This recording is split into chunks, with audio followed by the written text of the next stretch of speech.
I'm Dave Robertson. I'm a professor of applied logic, and I'm the head of school elect for the School of Informatics at the University of Edinburgh.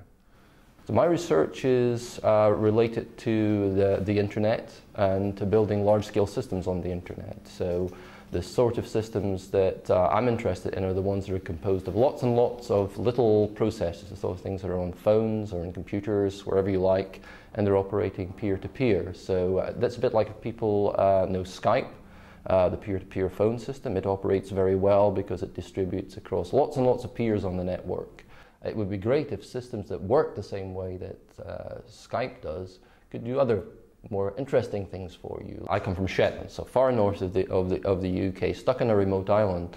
My father was a labourer and a fisherman. I spent a lot of time reading and so on, as you might imagine, since I ended up in the kind of academic mold. But I also spent an awful lot of time outdoors, which is almost unavoidable in my family because of the kind of fishing side of things. I spent a lot of time in boats and so on. A lot of people tend to view the sciences as being essentially, you know, in the worst kind of limiting case, being rather like accountancy. You just kind of do your experiments, you're hunched over a lab, you do the work and you churn out the results. And informatics really isn't like that.